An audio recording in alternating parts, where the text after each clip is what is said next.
Hello everyone, my name is Divya. Welcome back to my YouTube channel MLT education. आज का अपना बहुत ही प्यारा सा टॉपिक है लीवर फंक्शन टेस्ट। हम लोग आज के इस लेक्चर में लीवर फंक्शन टेस्ट के बारे में जानेंगे। ये टेस्ट हम लोग क्यों परफॉर्म करते हैं, भाई डॉक्टर हमें क्यों सजेस्ट करता है कि आपको लीवर फंक्शन टेस्ट कराना चाहिए, और अगर हम ये टेस्ट करा रहे हैं तो इसमें कौन कौन से पैरामीटर होते हैं, उन सब की नॉर्मल रेंज क्या होती है, ठीक है। और अगर उनका लेवल इंक्रीज हो जाए तो हमारी बॉडी में क्या क्या अबनॉर्मलिटीज हो सकती हैं, वो सब हम लोग डिस्कस करने वाले हैं आज के इस लेक्चर में। तो बने रहिए हमारे साथ। चलिए स्टार्ट करते हैं। तो लीवर फंक्शन टेस्ट, पहला सवाल कि हम लोग क्यों करते हैं, ठीक है। तो लीवर फंक्शन टेस्ट हम लोग भाई यही देखने के लिए करेंगे कि हमारे लीवर के जो काम हैं वो अपने प्रॉपर वर्क कर रहा है कि नहीं कर रहा है, कहीं लीवर में कोई डैमेज तो नहीं हो गया है, कहीं कोई सिरोसिस तो नहीं हो गई है, कोई लीवर में डिसीज तो नहीं हो गई है। तो बस यही मॉनिटर करने के लिए हम लोग लीवर फंक्शन टेस्ट करते हैं, ठीक है। और the test measures the level of certain enzymes and proteins in the blood. और ये टेस्ट क्या करता है कि हमारी बॉडी में जो कुछ एंजाइम और प्रोटीन होते हैं उनका लेवल हमारे ब्लड में कितना है ये भी मेजर करता है। बहुत लोगों के मन में सवाल आ रहा होगा कि जब बात हम लीवर की कर रहे हैं तो इसमें एंजाइम और प्रोटीन कहाँ से आ गए। तो चलो भैया आपका हम ये क्वेश्चन सॉल्व कर देते हैं कि देखो लीवर हमारा क्या है, ये मल्टी फंक्शनल ऑर्गन है, ये बहुत सारे फंक्शन हमारी बॉडी में करता है, ठीक है। तो थोड़ा सा हम लोग जान लेते हैं कि लीवर क्या होता है भाई, तभी तो उसके आगे की हम कहानी बता पाएंगे। Liver is a vital organ, ठीक है। ये हमारा एक वाइटल ऑर्गन है that performs various important function. ये बहुत सारे इंपॉर्टेंट फंक्शन करता है हमारी बॉडी में। उसमें से कुछ जैसे detoxification, metabolism, excretion, storage etcetera, बहुत सारे फंक्शन से करता है। इतने बड़े बड़े वर्ड सुन के आप लोग घबराना नहीं, अभी सब समझ में आएगा, ठीक है। तो लीवर हमारा एक वाइटल ऑर्गन है जो हमारी बॉडी में बहुत सारे फंक्शंस करता है, ठीक है। और क्या है भाई, liver is the largest organ in the human body. तो यहाँ पे कंफ्यूज मत होना। देखो अगर हम लोग एक्सटर्नली बात करें तो फिर सबसे लार्जेस्ट ऑर्गन तो हमारा क्या होगा, स्किन। और अगर हम लोग इंटरनली ऑर्गन की बात कर रहे हैं तो सबसे लार्जेस्ट ऑर्गन हमारा कौन सा है, लीवर, ठीक है। और सबसे लार्जेस्ट एक्सोक्राइन ग्लैंड भी हमारी क्या है, लीवर, ठीक है। तो liver is the largest organ in the human body और इसका वेट कितना होता है, अबाउट 1.5 kg। और ये कहाँ पे होता है, right side of the abdomen, and ये चॉकलेटी इन कलर होता है, ठीक है। तो आप लोग की मुलाकात हो गई लीवर से, भाई लीवर कैसा होता है, क्या होता है। अब हम लोग थोड़ा सा नज़र डाल लेते हैं कि इसके फंक्शन क्या होते हैं। जब हमें इसके प्रॉपर फंक्शन पता होंगे तभी हम यहाँ पे डिफरेंशिएट कर पाएंगे कि ये कैसे अबनॉर्मलिटी हो रही है यहाँ पे। उसके पहले हम लोग ये देख लेते हैं कि भाई ऐसी कौन सी कंडीशंस होंगी हमारी बॉडी में जो डॉक्टर हमें ये सजेस्ट करेगा कि आपको लीवर फंक्शन टेस्ट कराना चाहिए, यानी कि एलएफटी कराना चाहिए। चलिए देख लेते हैं। तो देखो भैया क्या क्या कंडीशन हो सकती हैं। देखो अगर आपकी जो स्किन है और जो आपकी आईज है उनका कलर आपका येलो हो रहा है, ठीक है, ये मत सोचना आप बहुत ज़्यादा गोरे हो रहे हो। तो वो क्या कंडीशन होती है कि कहीं ना कहीं आपकी बॉडी में बिलिरुबिन का लेवल बढ़ रहा है जिसकी वजह से आपको क्या हो रहा है, जॉन्डिस। तो उस केस में डॉक्टर आपसे क्या बोलेगा कि भैया जाइए एलएफटी करा के आइए, कंफर्म करिए क्या हो रहा है, ठीक। अगर डायरिया की कंडीशन है, nausea and vomiting, dark coloured urine और एब्डोमिनल पेन। अब हम लोग थोड़ा सा डिस्कशन करते हैं लीवर के फंक्शन के बारे में कि लीवर कौन कौन से फंक्शन करता है हमारी बॉडी में। सबसे मेन इसका फंक्शन होता है मेटाबॉलिज्म। ये क्या करता है, मेटाबॉलिक फंक्शन करता है। किसका मेटाबॉलिज्म करता है, carbohydrate metabolism, lipid fat metabolism, protein metabolism, vitamin and minerals metabolism, इन सब का क्या करता है, ये मेटाबॉलिज्म करता है, ठीक है। हमारी बॉडी में मेटाबॉलिज्म बहुत ज़्यादा जरूरी होती है, ठीक। तो क्वेश्चन ये है कि मेटाबॉलिज्म ये होता क्या है, ठीक है। तो जिन लोगों को नहीं पता है तो चलिए नज़र डाल लेते हैं कि मेटाबॉलिज्म बहुत इंपॉर्टेंट फंक्शन है हमारी बॉडी का। तो मेटाबॉलिज्म क्या होता है, देखो भाई हमारी बॉडी में टू टाइप्स की रिएक्शन होती हैं। एक को हम बोलते हैं क्या, कैटाबॉलिक रिएक्शन, और दूसरे को बोलते हैं क्या, एनाबॉलिक रिएक्शन। दूसरे को क्या बोलते हैं, एनाबॉलिक रिएक्शन, ठीक है। तो इस कैटाबॉलिक रिएक्शन में क्या होता है कि हम लोग जो भी खाना खाते हैं, ठीक, उसका सिंपलर फॉर्म में ब्रेक डाउन हो जाता है और उससे क्या रिलीज होती है, हमारी एनर्जी, भाई उसी से तो हम लोग काम करते हैं, ठीक है। तो ये हो गई हमारी कैटाबॉलिक रिएक्शन। एनाबॉलिक रिएक्शन में क्या होता है कि उस एनर्जी को हम लोग यूज करते हैं, क्यों, हमारी जो बॉडी के सेल्स हैं उनको बनाने के लिए, उनको रिपेयर करने के लिए। तो ये हमारी एनाबॉलिक प्रोसेस हो गई। इसमें बहुत सारी साइकिल्स आती हैं, वो सब आप लोग डिटेल में पढ़िएगा। यहाँ पे हम लोग देख रहे हैं कि मेटाबॉलिज्म क्या होता है। तो ये दोनों जो रिएक्शन होती हैं, तो इन दोनों रिएक्शन को कंबाइंडली हम लोग क्या कहते हैं, मेटाबॉलिज्म, ठीक है। तो लीवर हमारा सबसे इंपॉर्टेंट फंक्शन क्या करता है, मेटाबॉलिज्म का, ठीक है, इसका अगला फंक्शन देखते हैं। नेक्स्ट फंक्शन क्या है? स्टोरेज। ये स्टोर करके रखता है किसको?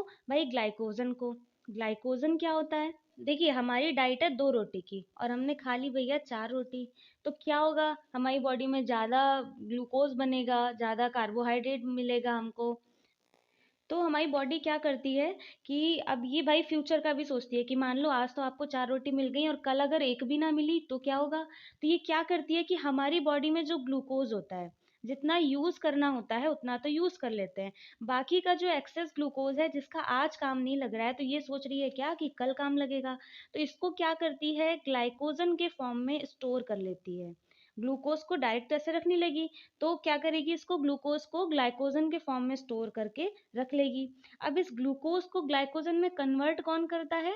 हमारा एक बहुत प्यारा सा हार्मोन होता है जिसका नाम होता है क्या? इंसुलिन।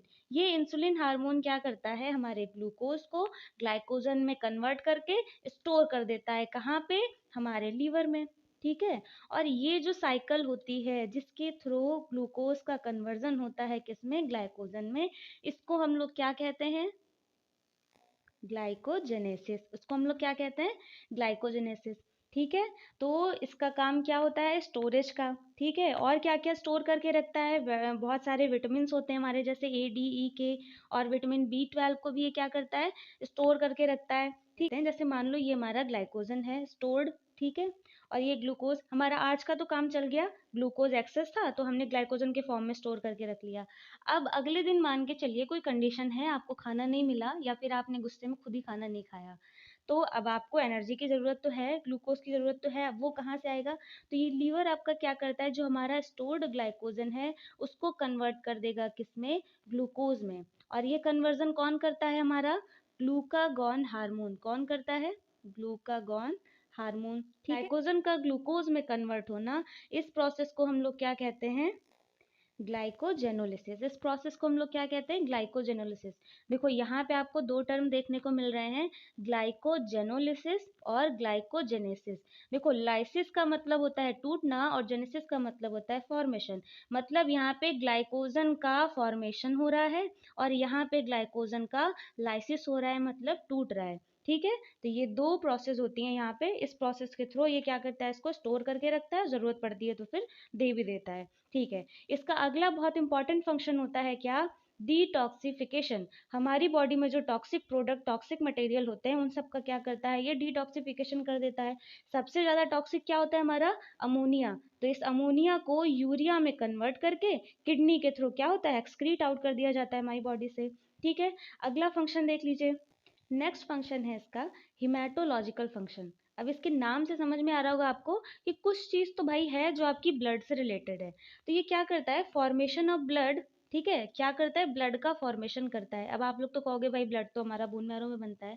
ठीक। तो ये कब ब्लड का फॉर्मेशन करता है? During foetal life. ठीक है। जब इम्ब्रियो में बेबी होता है तो उसका बोन मैरो डेवलप नहीं हो पाता है, तब उसमें ब्लड का फॉर्मेशन कौन करता है? हमारा लीवर करता है। ठीक है। और ये क्या करता है? Synthesis of plasma protein. Plasma proteins का भी सिंथेसिस करता है, जैसे कि एल्बुमिन हो गया, प्रोथ्रोम्बिन हो गया। ठीक है। फिर नेक्स्ट फंक्शन इसका क्या है? Destruction of erythrocyte. इरिथ्रोसाइट बोले तो आरबीसी। ठीक है। आरबीसी का क्या करता है? डिस्ट्रक्शन करता है। आरबीसी का हमारा लाइफ साइकिल कितना होता है? 90 टू 120 डेज।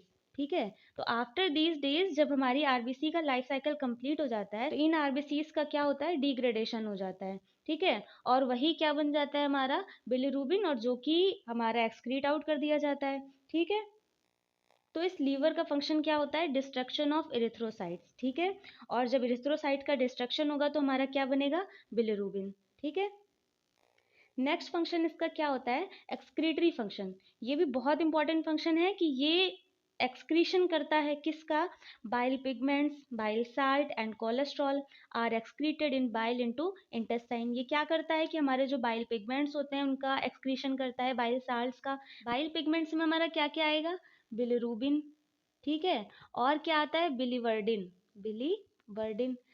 हमारा जो गाल ब्लेडर होता है तो उसको ग्रीन कलर कौन देता है? ये बिलीवर्डिन ही देता है। ठीक है। तो इस बिलीवर्डिन की वजह से ही गाल ब्लेडर का कलर ग्रीन होता है। ठीक। तो बाइल पिगमेंट्स क्या होते हैं, बिलिरुबिन है, बिलिवर्डिन है, ये सब हमारे बाइल पिगमेंट्स हैं। इन सबको क्या करता है, ये एक्सक्रीट आउट कर देता है। बाइल साल्ट्स में हमारा क्या क्या आता है, जैसे ग्लाइकोलेट हो गया, सोडियम टाउरोकोलेट हो गया, ये सब हमारे क्या होते हैं, बाइल साल्ट होते हैं। इन सब का भी क्या करता है, ये एक्सक्रीशन कर देता है। फिर इसका एक फंक्शन और होता है क्या, प्रोटेक्टिव फंक्शन। ठीक है, प्रोटेक्टिव फंक्शन में क्या होता है, हमारे लीवर में जो कूपर सेल्स होती हैं, ये क्या करती हैं, ये लाइक एज अ डब्ल्यूबीसी होती हैं। ठीक, हमारी बॉडी में हमारे लीवर में कोई भी फॉरेन एंटीजन आएगा तो उसको ये क्या करेंगी, तुरंत खा लेंगी। तो उसको हम लोग क्या कहते हैं, फैगोसाइटोसिस। तो कूपर सेल्स क्या करती हैं, हेल्प इन फैगोसाइटोसिस। चलिए, अब हमारे लीवर में जो कुछ एंजाइम्स प्रेजेंट होते हैं, उनका क्या काम होता है, वो क्या होते हैं, उनके बारे में थोड़ा सा जान लेते हैं। एएलटी या फिर एसजीपीटी भी हम लोग उसको कहते हैं। तो ये हमारे लीवर में प्रेजेंट रहता है। एएलटी का क्या फुल फॉर्म होता है, एलेनिन अमाइनो ट्रांसफेरेज। ठीक है, और एसजीपीटी का फुल फॉर्म क्या होता है, सीरम ग्लूटामिक पायरुविक ट्रांस एमिनेज। ठीक है, ये एएलटी और एसजीपीटी हमारे कहाँ पाए जाते हैं, लीवर में। ALT is a cytoplasmic enzyme, ये एक तरीके का साइटोप्लाज्मिक एंजाइम है, फाउंड इन लीवर, जो कि लीवर में पाया जाता है। That helps convert protein into energy for liver cells. When liver damage occurs, it released into the bloodstream and level rise. अगर हमारे लीवर में कहीं पे डैमेज है तो इनका लेवल क्या हो जाएगा, इंक्रीज हो जाएगा, और ये हमारे ब्लड स्ट्रीम में रिलीज होने लगेंगे। ठीक है, तो इनका नॉर्मल लेवल क्या होता है, एडल्ट्स में ये हमारे लेस देन 35.0 माइक्रो यूनिट्स पर लीटर में होते हैं। ठीक है, न्यूबॉर्न या फिर इन्फेंट्स में इनका लेवल क्या होता है, 13.0 टू 45.0 यूनिट्स पर लीटर। ठीक है, अगर हमारी लीवर में कहीं पे डैमेज है, ठीक, तो इनका लेवल क्या होगा, इंक्रीज हो जाएगा, और ये हमारे ब्लड में इनका लेवल बढ़ जाएगा। ठीक है, नेक्स्ट एंजाइम हमारा कौन सा है, एएसटी या फिर एसजीओटी। एएसटी का फुल फॉर्म क्या होता है, aspartate amino transferase, and SGOT का फुल फॉर्म क्या होता है, सीरम ग्लूटामिक ऑक्सैलोएसिटिक ट्रांसएमिनेज। ठीक है, अब ये एएसटी क्या होता है, तो ये एएसटी जो है हमारा, ये साइटोप्लाज्म में माइटोकॉन्ड्रिया, इन दोनों से डिराइव्ड होता है। ठीक है, और ये क्या करता है, हेल्प्स मेटाबोलाइज अमाइनो एसिड। ठीक है, और अगर इसका लेवल इंक्रीज होगा तो ये क्या इंडिकेट करता है कि हमारे लीवर में कहीं पे डैमेज है, या फिर क्या है, मसल्स कहीं पे डैमेज हो रही हैं। ठीक, कोई लीवर डिसीज है या फिर कोई कहीं पे मसल्स हमारी डैमेज हो रही हैं। ठीक, तो इसका लेवल क्या होता है, कब हम जानेंगे कि इंक्रीज हो रहा है, तो एडल्ट्स में इसका लेवल लेस देन 50 यूनिट्स पर लीटर होता है, न्यू बॉर्न में 25.0 टू 75.0 यूनिट्स पर लीटर, एंड इन्फेंट्स में 15.0 टू 60.0 यूनिट्स पर लीटर होता है। अगर इस रेंज से अबव या फिर बिलो हमारा लेवल रहेगा तो ये इंडिकेट करता है कि हमारे लीवर में कहीं पे डैमेज है, या फिर हमारी मसल्स में कहीं पे डैमेज हो रहा है। ये जो हमारे एएसटी और एएलटी हैं, तो ये क्या हमें इंडिकेट कर रहे हैं, क्या साइन कर रहे हैं, देखो, ALT is considered to be more specific for liver disease. जो हमारा ALT का टेस्ट है, वो अकॉर्डिंग टू AST ये ज़्यादा कंफर्मेशन प्रोवाइड कराता है, किसके लिए, लीवर डिसीज के लिए। Because AST is elevated in case of cardiac skeletal muscle injury while ALT is not. क्योंकि जो हमारा AST होता है वो लीवर डिसीज में तो एलिवेट होता ही होता है, साथ साथ में ये हमारे कार्डियक स्केलेटल मसल इंजरी के केस में भी हमारा ये इंक्रीज हो जाता है, जबकि ALT नहीं होता है। ठीक है, तो ALT हमारा सबसे ज़्यादा स्पेसिफिक टेस्ट है, किसके लिए, लीवर डिसीज के लिए। ठीक है, तो यहाँ पे मैंने 2 पॉइंट लिखे हुए हैं। When AST increased with respect to ALT, जब हमारा ALT के रिस्पेक्ट इंक्रीज होगा तो ये क्या इंडिकेट करता है, मायोकार्डियल इंफ्रैक्शन, हमारी बॉडी में कहीं पे मायोकार्डियल इंफ्रैक्शन हो रहा है। ठीक है, अगर हमारी बॉडी में ALT इंक्रीज हो रहा है विद रिस्पेक्ट टू AST, तो फिर ये क्या इंडिकेट करता है कि हमारी बॉडी में कहीं पे हिपैटोसेलुलर डैमेज है। हिपैटोसेलुलर मतलब, हीप का मतलब होता है लीवर और सेलुलर मतलब सेल्स, तो कहीं पे लीवर की सेल्स में डैमेज है। ठीक है, तो ये इंडिकेट करता है कि कहीं पे हमारी लीवर की सेल्स में डैमेज है। तो AST-ALT का हम लोग जो रेशियो निकालते हैं, तो वो क्या होता है, 0.8। ठीक है, AST-ALT रेशियो क्या होता है, 0.8। तो आई होप आप लोगों को यहाँ तक समझ में आया होगा। नेक्स्ट लेक्चर में हम लोग देखेंगे कि इसके अदर पैरामीटर्स क्या होते हैं, जैसे कि हमारा अल्कलाइन फास्फेटेज हो गया, जीजीटी हो गया, ये सब टेस्ट क्या इंडिकेट करते हैं। मेन हमारा बिलिरुबिन हो गया, ये बिलिरुबिन कब बढ़ता है, इसका प्रोडक्शन कैसे होता है, कॉन्जुगेटेड एंड अनकॉन्जुगेटेड बिलिरुबिन क्या होता है, ये सब हम लोग नेक्स्ट पार्ट में जानेंगे। तब तक के लिए बने रहिए हमारे साथ, स्वस्थ रहिए, पढ़ते रहिए।